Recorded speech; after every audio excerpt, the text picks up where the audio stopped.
नमस्कार दोस्तों, स्वागत है आप सभी का द टॉपर जंक्शन के यूट्यूब चैनल पर। हम लोग राजस्थान ज्योग्राफी पढ़ रहे थे और राजस्थान ज्योग्राफी के पहले वीडियो के अंदर हम लोगों ने राजस्थान के जिलों के प्राचीन नाम पढ़े थे। ठीक है, उसी वीडियो को आज कंटिन्यू करते हैं और इस वीडियो के अंदर हम उसके आगे थोड़ा सा पढ़ते हैं। ठीक है, इस वीडियो में मैं आपको कुछ सिमिलर नामों के बारे में बताऊंगा। सिमिलर नाम मतलब जैसे आप लोगों को बोर्ड पर दिख रहा होगा, ये नाम एक मरु और एक ये नाम दिख रहा है मेरू। ठीक है, यहां पर एक नाम दिख रहा होगा वागड़, यहां पर दिख रहा होगा बागड़। ठीक है, यहां पर दिख रहा होगा शेखावटी, यहां पर तोरावटी।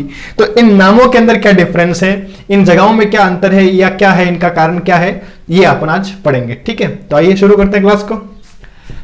राजस्थान का नक्शा बना के एकदम रेडी रेट पहले से ही। उस वाले वीडियो में अपना नक्शा ब्लैक एंड व्हाइट था, इस वाले में नक्शा रंगीन है। मैं कहा भाई रंगीन कर लेते हैं, जब जिंदगी क्या है रंगीन है तो नक्शे को क्यों गमगीन किया जाए, नक्शे को भी करो रंगीन। तो नक्शा आज थोड़ा रंगीन है अपना। ठीक है, तो करते हैं शुरू। और सबसे पहले इस वागड़ और वागड़ का पोस्टमार्टम करते हैं अपन लोग। ठीक है, तो सबसे पहले वागड़, पहला वागड़। पिछले वीडियो में मैंने आपको कहा था कि राजस्थान के जो दक्षिणतम जिले होंगे, दक्षिणतम जिले मतलब डूंगरपुर, प्रतापगढ़ और बांसवाड़ा, इस वाले क्षेत्र को अपन क्या कहते हैं, वागड़ कहते हैं। तो यहां पर वागड़ का अर्थ क्या होगा, साफ साफ बांसवाड़ा,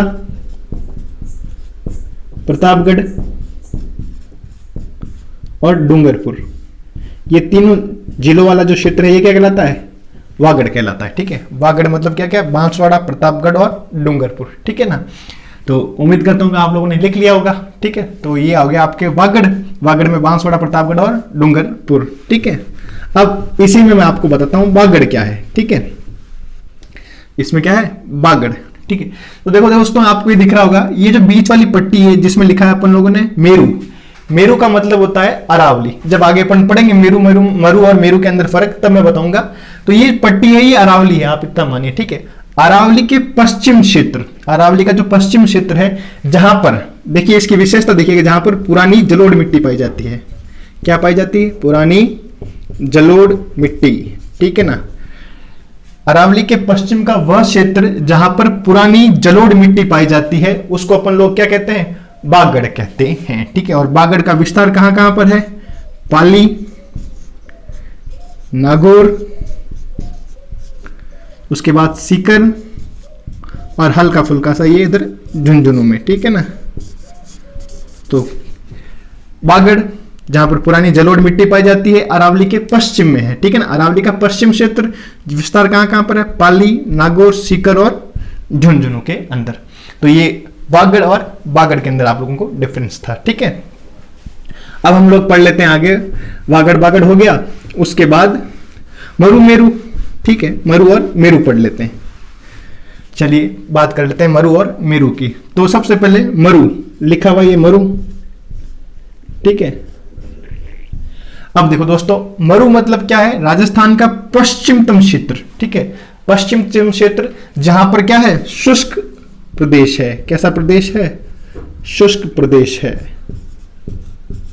राजस्थान का पश्चिमतम प्रदेश क्षेत्र जो क्या है, शुष्क है, वो क्या कहलाता है, मरु कहलाता है। कुल मिलाकर मरुस्थल को क्या कहते हैं, मरु कहते हैं। आप लोगों ने वो मारवाड़ी में नहीं सुना, मरुधरा रे देश में मैं बरसे। ठीक है, तो मरुधरा मतलब मरुस्थल वाली जो जगह है उसको क्या कहते हैं, मरु कहते हैं। तो मरु क्या हो गया, शुष्क प्रदेश यानी कि पश्चिमी क्षेत्र यानी कि मरुस्थल। ठीक है, अब बात कर लेते हैं यहां पर अपन मेरू की। किसकी बात कर लेते हैं, मेरू की।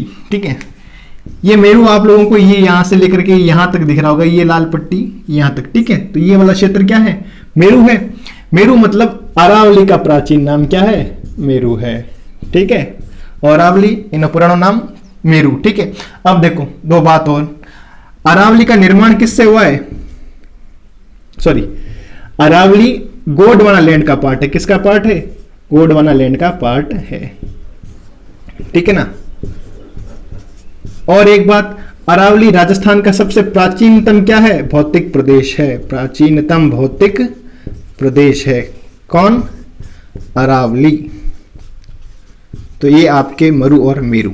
ठीक है, मरु मतलब पश्चिमतम शुष्क प्रदेश और मेरू मतलब अरावली जो किसका पार्ट है, गोंडवाना लैंड का पार्ट है। और अरावली राजस्थान का प्राचीनतम भौतिक प्रदेश है। ठीक है, ये मरु और मेरू हो गया। अब अपन आगे देखते हैं दूसरा वाला। तो अपन लोगों ने अभी तक क्या क्या देख लिया, एक तो देख लिया वागड़ बागड़, एक देख लिया मरु और मेरू, ठीक है। चलिए इसके साथ में अब देख लेते हैं, ये पास में दिख रहा है माल और मालव, ठीक है ना, सिमिलर नाम है माल और मालव, तो इसके बारे में बात करते हैं। देखो दोस्तों ये माल, ये पूरा एरिया यहां से लेकर के ये जो पूरा एरिया है ये क्या है, माल है।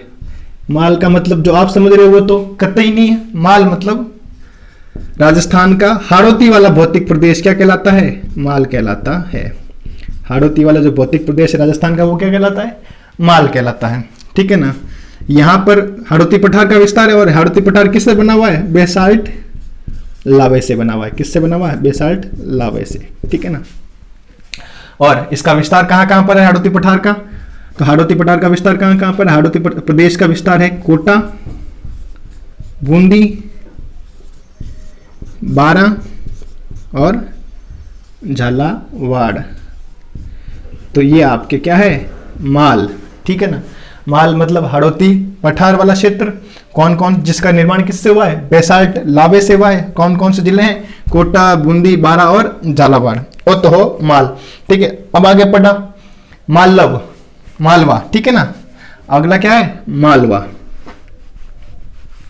तो देखते हैं भाई मालवा का क्या सीन है, वो भी देख लेते हैं जरा हल्का सा। ये माल, उसके आगे वाह, मालवा। हलवा मत कर जो, ये कर दो लो बेटा, हलवा, हलवा नहीं है अपने, मालवा, ठीक है। तो देखो दोस्तों, ये मैंने बताया था वागड़ में प्रतापगढ़, ये प्रतापगढ़ वाला एरिया और इधर ये झालावाड़, नीचे सबसे क्या है झालावाड़, और ये झालावाड़ वाला एरिया, प्रतापगढ़ और झालावाड़ का वो एरिया, प्रतापगढ़ और झालावाड़ का कौन सा एरिया, जो कि मध्य प्रदेश के साथ सीमा बनाता है। किसके साथ, मध्य प्रदेश के साथ सीमा बनाता है, वो एरिया क्या कहलाता है, मालवा कहलाता है, ठीक है। यहां पर मालवा पठार का विकास है, ठीक है। यहां पर किसका विकास हो रखा है, मालवा पठार। और यहां पर एक गाय की नस्ल पाई जाती है, उस नस्ल को कहते हैं मालवी। कौन सी, मालवी, ठीक है, नस्ल की गाय। एक बार किसी एग्जाम में एक सवाल था कि निम्न में से किस क्षेत्र के अंदर मालवी नस्ल की गाय पाई जाती है, तो आपने को पता होगा कि भाई मालवा वाला एरिया कौन सा है, वहीं मालवी गाय होगी, ठीक है। अब पता तो है नहीं मालवा कहां पर है, यूं कह रहे हैं मालवी नस्ल की गाय, कह दिया भाई हनुमानगढ़ में पाई जाती है, तो ऐसे काम नहीं चलते, ठीक है।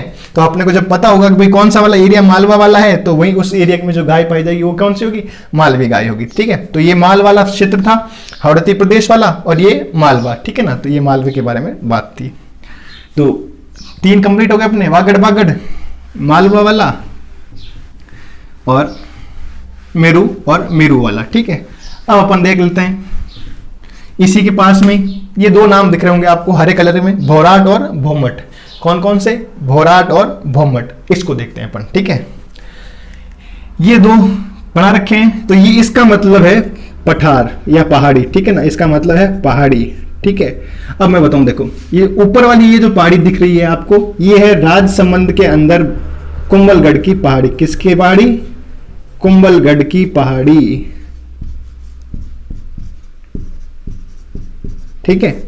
और ये जो नीचे वाली पहाड़ी दिख रही है आपको, ये वाली पहाड़ी है गोगुंदा, उदयपुर के अंदर है गोगुंदा की पहाड़ी, ठीक है ना। उदयपुर के अंदर है कौन सी, गोगुंदा की पहाड़ी। तो राजसमंद से लेकर, राजसमंद की कुंभलगढ़ पहाड़ी से लेकर उदयपुर की गोगुंदा पहाड़ी के बीच का ये जो क्षेत्र है, इस क्षेत्र को अपन क्या कहते हैं, भोराट कहते हैं। आरपीएससी ने एक बार किसी पेपर में सवाल पूछा था कि भाई भोराट वाला क्षेत्र किसके मध्य पाया जाता है, तो किन के मध्य है, कुंभलगढ़ पहाड़ी से लेकर गोगुंदा पहाड़ी के मध्य वाला क्षेत्र क्या कहलाता है, भोराट कहलाता है, ठीक है। ये तो था भोराट आपके। अब उसके नीचे लिखा हुआ है भोमट, ठीक है। तो भोमट क्या है वो भी जरा देख लेते हैं एक बार, उम्मीद करता हूँ कि लिख लिया होगा, नहीं लिख लिया हो तो एक वो स्क्रीनशॉट ले सकते हो आप चाहो तो, ठीक है। तो ये आपका था राजसमंद से भोराट वाला। अब आके देखते हैं नीचे भोमट वाला क्या है। तो इस डब्बे का मतलब तो समझ गए होंगे भाई, डब्बे मतलब क्या है, पहाड़ी है, वो माचिस का डब्बा नहीं है, क्या है, पहाड़ी है, ठीक है। अब देखो ये उदयपुर की, और ये जो नीचे वाली है ये है डूंगरपुर की। किसकी, डूंगरपुर की। तो उदयपुर और डूंगरपुर, इन दोनों के मध्य जो पहाड़ी क्षेत्र है वो पहाड़ी क्षेत्र क्या कहलाता है, भोमट कहलाता है। क्या कहलाता है, भोमट कहलाता है। तो भोमट का मतलब क्या हो गया, उदयपुर और डूंगरपुर के मध्य का पहाड़ी क्षेत्र। ये जो मध्य पहाड़ी क्षेत्र है ये क्या कहलाएगा, भोमट कहलाएगा। तो ये आपके भोराट और भोमट भी क्लियर हो गए। भोराट मतलब कुंभलगढ़ राजसमंद में से लेकर के उदयपुर की घोगुंदा पहाड़ी तक के मध्य का क्षेत्र भोराट। भोमट मतलब क्या हो जाएगा आपके ये वाला क्षेत्र जो उदयपुर से लेकर के डूंगरपुर के बीच में जो पहाड़ियां हैं उसे क्या कहेंगे अपन, भोमट कहेंगे। ठीक है, तो ये भोराट और भोमट क्लियर हो गया। इसके आगे अपन देख लेते हैं, ये पास में एक लिखा हुआ है मेवल और यहाँ लिखा हुआ है मेवात, तो ये क्या है ये देख लेते हैं अपन। ठीक है, मेवल और मेवात। सबसे पहले मेवात देखते हैं।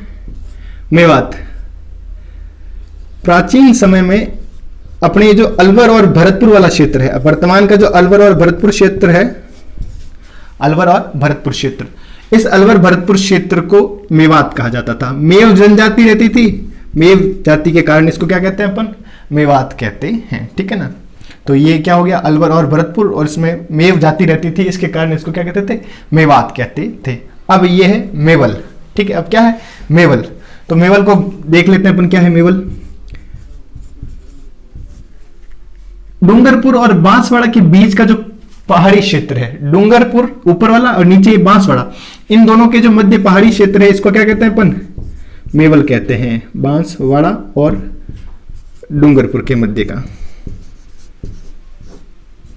ठीक है, तो मेवल मतलब क्या हो गया, बांसवाड़ा और डूंगरपुर के मध्य जो पहाड़ी क्षेत्र है वो हो गया मेवल। ठीक है, तो मेवात मतलब अलवर और भरतपुर वाला क्षेत्र जहां पर मेव जाति रहती थी। ठीक है, और मेवल मतलब बांसवाड़ा और डूंगरपुर के मध्य का पहाड़ी क्षेत्र क्या हो गया, मेवल हो गया। ठीक है, तो ये आपके क्या हो गया, मेवात और मेवल हो गया। अब बचा हुआ लास्ट देखते हैं, शेखावाटी और तोरावाटी। शेखावाटी तो मैंने आपको पिछले वीडियो में बताया था कि भाई जहां पर शेखावत वंश का शासन था और ये क्षेत्र कहां फैला हुआ था, चूरू, सीकर और झुंझुनू में, वो क्षेत्र क्या कहलाया था, शेखावटी कहलाया था। तो मेरे हिसाब से वापस लिखने की जरूरत नहीं है, लेकिन फिर भी लिख देते हैं। शेखावटी मतलब शेखावत वंश का शासन था यहां पर। ठीक है ना, और जिले कौन कौन से हैं, तो भाई सीकर, चूरू और झुंझुनू। ये लो साहब, ये आपके शेखावटी हो गया। ठीक है, अब नीचे वाले की बात करते हैं, तोरावटी की। इंपॉर्टेंट ये थोड़ा सा ज्यादा है। ठीक है, तो तोरावटी क्या है वो अपन यहां पर देख लेते हैं। तोरावटी